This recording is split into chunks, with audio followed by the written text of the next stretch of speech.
Hi friends, welcome to Shamees kitchen. എല്ലാവർക്കും സുഖമാണല്ലോ. ഇന്നത്തെ നമ്മുടെ സ്പെഷ്യൽ എന്ന് പറയുന്നത് രാവിലത്തെ ബ്രേക്ക്ഫാസ്റ്റിനാണെന്നുണ്ടെങ്കിലും കുട്ടികൾക്ക് ടിഫിൻ ബോക്സിൽ കൊടുത്തയക്കാനോ വൈകുന്നേരം ചായക്കൊപ്പമോ അല്ലാന്നുണ്ടെങ്കിൽ എങ്ങനെ വേണമെങ്കിലും കഴിക്കാൻ പറ്റുന്ന നല്ല സൂപ്പർ ടേസ്റ്റി ആയിട്ടുള്ള ഒരു ബ്രെഡ് ടോസ്റ്റാണ്. അപ്പോൾ ഇതിൻ്റെ ഡീറ്റെയിൽസ് ഒന്നും മിസ്സാകാതിരിക്കാൻ വേണ്ടിയിട്ട് എല്ലാവരും ഒന്ന് സ്കിപ്പ് ചെയ്യാതെ കണ്ടേക്കണം.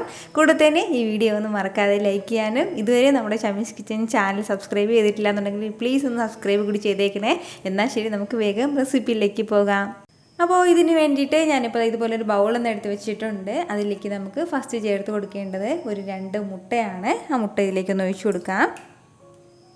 മുട്ട ചേർത്ത് കൊടുത്തു കഴിഞ്ഞാൽ പിന്നെ ഇനി നമുക്കിതിലേക്ക് വേണ്ടതാണ്. ഞാനിപ്പോൾ ഇതുപോലെ ഒരു 3 വെളുത്തുള്ളി അല്ലി ഇതുപോലെ ഒന്ന് ഗ്രേറ്റ് ചെയ്ത് എടുത്തിട്ടുണ്ട്. അതും കൂടി നമ്മൾ ഈ വെളുത്തുള്ളി അല്ലി ഇതിലേക്ക് ചേർക്കുമ്പോഴത്തേക്ക് ഒരു പ്രത്യേക ടേസ്റ്റാണ് കിട്ടുന്നത്. പേസ്റ്റ് ചേർത്തിട്ട് ഇതുപോലെ ഒന്നെങ്കിൽ ഗ്രേറ്റ് ചെയ്ത് ചേർക്കണം, അല്ലാന്നുണ്ടെങ്കിൽ പൊടിയായിട്ടൊന്ന് അരിഞ്ഞ് ചേർത്താലും മതിയാവും. അതുപോലെ തന്നെ കൂടെ വേണ്ടതാണ് ഇതുപോലെ വളരെ കുറഞ്ഞ അളവിൽ മാത്രം ചെറുതായിട്ട് സവാള ഒന്ന് അരിഞ്ഞെടുത്തതും, വലിയ പീസാകണ്ട, ഇങ്ങനെ നല്ല പൊടിയായിട്ട് വേണം ഒന്ന് അരിഞ്ഞെടുക്കാനായിട്ട്. സവാളയ്ക്കൊപ്പം പിന്നെ ഇനി ഇതിലേക്ക് വേണ്ടതാണ് ഒരല്പം മല്ലിയിലയും കൂടി ഈ ഒരളവിൽ. അതുപോലെ തന്നെ കൂടെ പിന്നെ വേണ്ടതാണ് കുറച്ച് ചില്ലി ഫ്ലേക്സും കൂടി ഇതുപോലെ ഈ ഒരളവിൽ നമ്മുടെ എരിവിനനുസരിച്ചിട്ടുള്ളത് ചേർത്ത് കൊടുക്കാം. കൂടെ തന്നെ ഇതുപോലെ ഒരേ ഒരു പിഞ്ചളവിൽ കുരുമുളക് പൊടിയും കൂടി, അതുപോലെ തന്നെ ഒരു പിഞ്ചളവിൽ മഞ്ഞൾപ്പൊടിയും കൂടി നമുക്ക് ആവശ്യമായിട്ടുണ്ട്. അതും കൂടി ചേർക്കുകയാണ്. ഇത്രയും ആയിക്കഴിഞ്ഞാൽ പിന്നെ ഇനി വേണ്ടത് ഇതിന് ഇത്രയും ആവശ്യമായിട്ടുള്ള ഒരല്പം ഉപ്പും കൂടിയാണ്. ഉപ്പും ചേർത്ത് കൊടുത്തതിന് ശേഷം നല്ല രീതിയിൽ നമുക്ക് ഇതെല്ലാം കൂടി ഒന്ന് മിക്സ് ചെയ്തെടുക്കാം. നന്നായിട്ട് ഇതിനൊന്ന് ബീറ്റ് ചെയ്തെടുക്കാം. നമ്മുടെ ബ്രെഡിൻ്റെ അളവ് കൂടുന്നതിനനുസരിച്ചിട്ട് മുട്ടയുടെയും അതുപോലെ തന്നെ ഇതിലേക്ക് ചേർക്കുന്ന ആ ഒരു ചേരുവകളുടെയൊക്കെ അളവ് കൂട്ടിയേക്കണം. ഞാനിപ്പോൾ സാൻഡ്വിച്ചിൻ്റെ ബ്രെഡിൽ 2 ബ്രെഡാണ് എടുക്കുന്നത്. അതിൻ്റെ അളവാണ് ഈ പറയുന്നത്. ഇതുപോലെ നന്നായിട്ട് ഇതെല്ലാം ഞാനിപ്പോൾ ഒന്ന് ബീറ്റ് ചെയ്ത് എടുത്തിട്ടുണ്ട്. ഇത്രയും ആയിക്കഴിഞ്ഞാൽ ഇനി നമുക്ക് വേണ്ടതാണ് ഇനി ഒരു ഫ്രൈയിങ് പാൻ ഒന്ന് അടുപ്പത്തേക്ക് വെച്ചിട്ട് അത് നല്ലതുപോലെ ഒന്ന് ചൂടായി വരുമ്പോഴത്തേക്കും അതിലേക്ക് നമുക്ക് ഒരല്പം ബട്ടർ ചേർത്ത് കൊടുക്കാം. ബട്ടർ എല്ലാം നന്നായിട്ടൊന്ന് മെൽറ്റായി എല്ലാ സ്ഥലത്തേക്കും ഒന്ന് സ്പ്രെഡ് ചെയ്ത് കൊടുത്തേക്കണം. ഇനി നമ്മുടെ അടുത്ത സ്റ്റെപ്പ് എന്ന് പറയുന്നത് നമ്മുടെ ഈ ബ്രെഡ് ഒന്ന് ടോസ്റ്റ് ചെയ്തെടുക്കണം. അപ്പോൾ ഞാനിപ്പോൾ ഇതുപോലെ ഒരു സാൻഡ്വിച്ചിൻ്റെ ബ്രെഡാണ് എടുത്തിട്ടുള്ളത്. അതല്ലാന്നുണ്ടെങ്കിൽ നമ്മുടെ സാധാരണ നോർമൽ ബ്രെഡ് ഉണ്ടല്ലോ, അപ്പോൾ അത് വന്നിട്ട് ഇപ്പം ഞാനിപ്പോൾ 2 ബ്രെഡാണ് എടുക്കുന്നത്. ഇതിന് പകരം ഒരു 4 ബ്രെഡ് വരെ നമുക്ക് ഈ ഒരു അളവിൽ തയ്യാറാക്കി എടുക്കാവുന്നതാണ്. ടോസ്റ്റ് ചെയ്തെടുക്കുന്ന സമയത്ത് പ്രത്യേകം ശ്രദ്ധിക്കേണ്ടതാണ്, ഫ്ലെയിം നല്ലതുപോലെ കുറച്ച് വെച്ചിട്ട് വേണം ടോസ്റ്റ് ചെയ്തെടുക്കാനായിട്ട്. കാരണം ബ്രെഡ് ആയതിൻ്റെ പേരിൽ പെട്ടെന്ന് അടിഭാഗം അങ്ങനെ കറുത്ത കളറിലായിപ്പോൾ നമുക്ക് അങ്ങനെയല്ല വേണ്ടത്. നല്ലൊരു ഗോൾഡൻ ബ്രൗൺ കളറിൽ വേണം ടോസ്റ്റ് ചെയ്ത് കിട്ടാനായിട്ട്. അതുപോലെ തന്നെ നന്നായിട്ട് മുരിഞ്ഞിട്ടുണ്ടാവണം. അപ്പോൾ അങ്ങനെ കിട്ടണം എന്നുണ്ടെങ്കിൽ ഉറപ്പായിട്ടും ലോ ഫ്ലെയിമിൽ വെച്ചിട്ട് തന്നെ നമ്മൾ ഒന്ന് ടോസ്റ്റ് ചെയ്തെടുക്കാൻ വേണ്ടി പ്രത്യേകം ശ്രദ്ധിച്ചേക്കണം. ഒരു സൈഡ് നമ്മുടെ ബ്രെഡിൻ്റെ കളറൊക്കെ ഒന്ന് മാറി തുടങ്ങിക്കഴിഞ്ഞാൽ പിന്നെ നമുക്ക് തിരിച്ചിട്ട് കൊടുക്കാവുന്നതാണ്.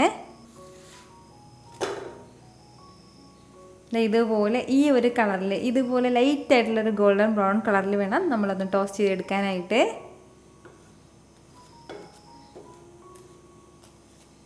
ബ്രെഡിൻ്റെ 2 സൈഡും നല്ലൊരു ഗോൾഡൻ ബ്രൗൺ കളർ വന്നു കഴിഞ്ഞാൽ പിന്നെ നമുക്കിത് എടുക്കാവുന്നതാണ്. ഇത് ഇത്രയും തന്നെ മതിയാവും. അടുത്ത ബ്രെഡും ഇതുപോലെ തന്നെ നമുക്ക് ടോസ്റ്റ് ചെയ്തെടുക്കാം. ഞാനിപ്പോൾ നമ്മുടെ ഈ ബ്രെഡ് ഒന്ന് ടോസ്റ്റ് ചെയ്തെടുക്കാൻ വേണ്ടിയിട്ട് ബട്ടറാണ് ചേർത്ത് കൊടുത്തിട്ടുള്ളത്. ഇതിന് പകരം നമുക്ക് നെയ്യിലും തയ്യാറാക്കി എടുക്കാവുന്നതാണ്. വേറെ അല്ലാതെ ഓയിലൊന്നും ചേർക്കാൻ നിൽക്കണ്ട. അതായത് കോക്കനട്ട് ഓയിലോ അല്ലാന്നുണ്ടെങ്കിൽ സൺഫ്ലവർ ഓയിലോ അങ്ങനെയൊന്നും ചേർക്കണ്ട. ഒന്നുകിൽ ബട്ടർ അല്ലാന്നുണ്ടെങ്കിൽ നമുക്ക് നെയ്യിലും തയ്യാറാക്കി എടുക്കാം. നമ്മുടെ അടുത്ത ബ്രെഡും നല്ലതുപോലെ ഒന്ന് ടോസ്റ്റായി കിട്ടിയിട്ടുണ്ട്. ഇത് ഇത്രയും തന്നെ മതിയാവും. ഇനി നമുക്കിതും ഒരു പ്ലേറ്റിലേക്ക് മാറ്റുകയാണ്. ബ്രെഡ് 2ഉം ടോസ്റ്റ് ചെയ്ത് എടുത്തു കഴിഞ്ഞാൽ വീണ്ടും അതേ ഫ്രൈങ് പാനിലേക്ക് തന്നെ ഇതുപോലെ ഒരല്പം ബട്ടറും കൂടി ചേർത്ത് കൊടുക്കാം. നന്നായിട്ട് ഇതെല്ലാം ഒന്ന് മെൽറ്റായി വരട്ടെ.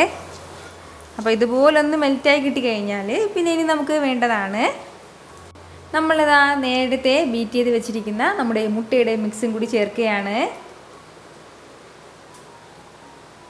മുട്ടയുടെ മിക്സ് ചേർത്ത് കൊടുത്തു കഴിഞ്ഞാൽ അതിന് പുറത്തായിട്ട് നമ്മൾ ടോസ്റ്റ് ചെയ്ത് വെച്ചിരിക്കുന്ന ഒരു ബ്രെഡ് ഒന്ന് പതുക്കെ വെച്ച് കൊടുക്കാം. ഇനി നമുക്ക് വേണ്ടത് മുട്ടയുടെ ഒരു സൈഡ് ലൈറ്റായിട്ടൊന്ന് വെന്ത് കിട്ടട്ടെ.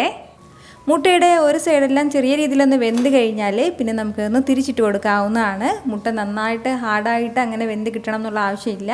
ഒരു പകുതി അളവിൽ മാത്രം ഒന്ന് വെന്ത് കിട്ടിയാൽ മതിയാവും. അപ്പോൾ ഇതുപോലെ ഒന്ന് തിരിച്ചിട്ട് കൊടുത്തു കഴിഞ്ഞാൽ പിന്നെ നമുക്ക് വേണ്ട എന്താണെന്ന് വെച്ചാൽ ഈ സൈഡിലേക്ക് ഇങ്ങനെ മാറി നിൽക്കുന്നില്ലേ മുട്ടയുടെ പീസ്, ഇതെല്ലാം നമുക്ക് ലൈറ്റായിട്ട് ഇങ്ങനെ മടക്കി മടക്കി വെച്ച് കൊടുക്കാം. ഇതിലേക്ക് ഒന്ന് ഇത്രയും ആയിക്കഴിഞ്ഞാൽ ഇനി നമുക്കിതിന് മുകളിലേക്ക് വേണ്ടതാണ് കുറച്ച് ടൊമാറ്റോ സോസും കൂടി. ഞാനിപ്പോൾ 1 ടേബിൾ സ്പൂൺ അളവിലാണ് ടൊമാറ്റോ സോസ് ചേർത്ത് കൊടുക്കുന്നത്. നമ്മുടെ ടേസ്റ്റിനനുസരിച്ചിട്ട് ടൊമാറ്റോ സോസ് ചേർക്കാവുന്നതാണ്. വീട്ടിൽ തന്നെ ടൊമാറ്റോ സോസ് തയ്യാറാക്കുന്ന റെസിപ്പി മുമ്പ് അപ്ലോഡ് ചെയ്തിട്ടുണ്ടായിരുന്നു. ഇതുവരെയും കണ്ടിട്ടില്ല എന്നുണ്ടെങ്കിൽ ഉറപ്പായിട്ടൊന്ന് ട്രൈ ചെയ്ത് നോക്കിയേക്കണം നിങ്ങൾ. അപ്പോൾ ഒരല്പം ടൊമാറ്റോ സോസ് എല്ലാം ഇതിന് മുകളിലേക്ക് ഒന്ന് സ്പ്രെഡ് ചെയ്ത് കൊടുത്തു കഴിഞ്ഞാൽ പിന്നെ ഇനി നമുക്കിതിലേക്ക് വേണ്ടതാണ് ഒരല്പം ചീസും കൂടി. ഞാനിപ്പോൾ ചീസിൻ്റെ സ്ലൈസാണ് എടുത്തിട്ടുള്ളത്. അതല്ല നമ്മുടെ കയ്യിൽ സ്പ്രെഡഡ് ആയിട്ടുള്ളതാണെന്നുണ്ടെങ്കിൽ അത് ചേർത്ത് കൊടുക്കാം. നമ്മുടെ കയ്യിൽ മൊസറല്ല ചീസ് ആണെന്നുണ്ടെങ്കിൽ അത് ചേർക്കാം. ഏതാണെന്നുണ്ടെങ്കിലും ചേർക്കാവുന്നതാണ്. ഇനിയിപ്പോൾ നമ്മുടെ കയ്യിൽ ചീസ് ഇല്ലാന്നുണ്ടെങ്കിലും ഈ ഒരു രീതിയിൽ നമുക്ക് നല്ല സൂപ്പറായിട്ട് തയ്യാറാക്കി എടുക്കാവുന്നതാണ്. അപ്പോൾ ചീസൊക്കെ ഒന്ന് വെച്ച് കൊടുത്തു കഴിഞ്ഞാൽ പിന്നെ വേണ്ടത് നമ്മൾ നേരത്തെ ടോസ്റ്റ് ചെയ്ത് മാറ്റി വെച്ചിരുന്ന ആ ഒരു ബ്രെഡും കൂടി ഇതിന് മുകളിലേക്ക് ഒന്ന് വെച്ച് കൊടുക്കാം. അതിനുശേഷം പതുക്കെ ഒന്ന് പ്രസ് ചെയ്ത് കൊടുത്തേക്കണം. ഫ്ലെയിം ഞാനിപ്പോൾ നല്ലതുപോലെ കുറച്ച് ലോയിലാണ് ഇട്ടിരിക്കുന്നത്. ഒന്ന് പ്രസ് ചെയ്ത് കൊടുത്തതിന് ശേഷം പിന്നെ നമുക്കൊന്ന് തിരിച്ചിട്ട് കൊടുക്കണം. 2 സൈഡും ബ്രെഡ് നന്നായിട്ട് മൊരിഞ്ഞിട്ടുണ്ടാവണം. അതിന് വേണ്ടിയിട്ടാണ്. കാരണം കുറച്ച് ചൂടടിക്കുമ്പോൾ മാത്രമേ നമ്മുടെ ചീസെല്ലാം ഒന്ന് മെൽറ്റായി തുടങ്ങുള്ളൂ. ഇപ്പോൾ നമ്മുടെ ചീസെല്ലാം നല്ലതുപോലെ ഒന്ന് മെൽറ്റായിട്ടുണ്ടാവും. അപ്പോൾ ഇത്രയും ആയിക്കഴിഞ്ഞാൽ നമ്മുടെ സൂപ്പർ ടേസ്റ്റി ആയിട്ടുള്ള ബ്രെഡ് ടോസ്റ്റ് ഇവിടെ റെഡി ആയിട്ടുണ്ട്. വളരെ ടേസ്റ്റി ആയിട്ടാണ് കേട്ടോ. അതായത് നല്ല പുറം ഭാഗമൊക്കെ നല്ല ക്രിസ്പിയും ആകെ നല്ല ജ്യൂസി ആയിട്ടാണ് നമുക്ക് കിട്ടുന്നത്.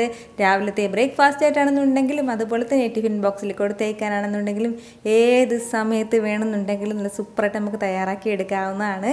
ഇതുപോലൊരു ബ്രെഡ് ടോസ്റ്റ് ഇതുവരെ ട്രൈ ചെയ്ത് നോക്കിയിട്ടില്ല എന്നുണ്ടെങ്കിൽ മസ്റ്റായിട്ട് നിങ്ങളൊന്ന് ട്രൈ ചെയ്ത് നോക്കിയതിന് ശേഷം നിങ്ങളുടെ ഫീഡ്ബാക്ക് എനിക്ക് മറക്കാതെ ഒന്ന് അറിയിച്ചേക്കണം. കൂടെ തന്നെ ഈ വീഡിയോ ഇഷ്ടമായാലും ഒന്ന് ലൈക്ക് ചെയ്യാനും നിങ്ങളുടെ ഫ്രണ്ട്സിനും ഫാമിലിക്ക് എല്ലാവർക്കും ഒന്ന് ഷെയർ കൂടി ചെയ്ത് കൊടുത്തേക്കണം. ഇതുപോലുള്ള റെസിപ്പിക്ക് വേണ്ടിയിട്ട് ഷമീസ് കിച്ചൻ ഒന്ന് ഫോളോ ചെയ്യാനും സബ്സ്ക്രൈബ് ചെയ്യാനും ആരും മറക്കരുതേ. വീണ്ടും നല്ലൊരു ഉഷാറ് വീഡിയോ ആയിട്ട് നാളെ 2 മണിക്ക് കാണാം. അതുവരേക്കും എല്ലാവരും ഹാപ്പി ആയിട്ടിരിക്കുക, സന്തോഷമായിട്ടിരിക്കുക, എല്ലാവരും സേഫ് ആയിട്ടിരിക്കണം. Take care friends.